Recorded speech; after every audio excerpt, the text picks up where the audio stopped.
Բագրատյան։ Հարգելի հայրենակիցներ, մի քանի օր է, ինչ մեր բոլորի ուշադրության կենտրոնում է նախագահ Սերժ Սարգսյանի ուղիղ եթերում արված զրույցը։ 7 ժամ խոսվեց հայրենիքի, պետության մասին, մեր հաղթանակների, մաքարումների, դժվարությունների մասին, սայթակումների մասին, ու ամենակարևորը խոսվեց նաև հնարավորությունների վերականգնման մասին։ Մեր հասարակությունը շատ առողջ քննարկում է, համաձայնվում, վիճում, մտորում է ամենի շուրջ, եւ սա շատ նորմալ է, հենց այսպես էլ պիտի լիներ։ Բայց այս ամենը ունի նաև իր անառողջ կողմը,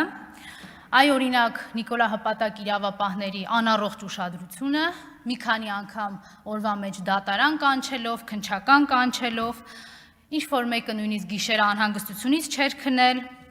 եւ մեր հասարակությունից ինքը իրեն մեկուսացրած, ախրանիկներով եւ ֆեյքերով պատասպարվածը չէր կարող այս առիթը չօգտագործել եւ իր անառողջ ամբողջ էությունը ցույց չտար մեր հասարակությանը։ Եվ կապ չունի թե խոսքը ինչ ֆորմատով է հնչում, կարևորը այդ խոսքը արժանանում է իշխանազավթի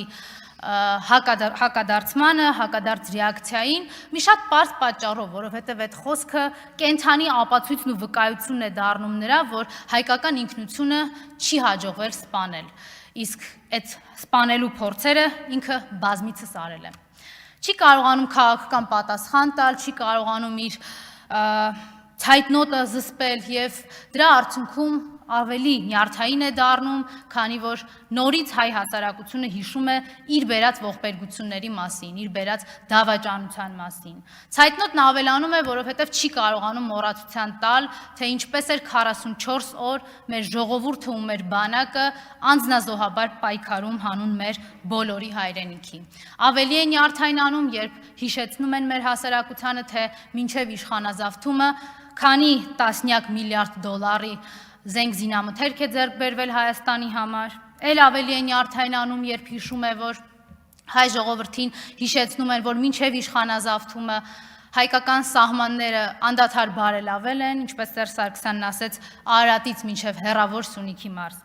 Բայց այս ամենը մի կողմ, ինքը ավելի նյարդայնանում է այն փաստից, երբ գիտակցում է, որ ցանկացած զրույց հայկական իրականության մեջ, երբ խոսքը քաղաքական եւ քաղաքացիական դիրքորոշման մասին է, ավարտվում է այն մտքով, որ իր խոսքը ավարտեց Սերժ Սարգսյանը։ Չհոգնել, չհուսահատվել, սրտում փայփայել ու գործողություններով օժանդակել ավելի լավ Հայաստան ունենալուն։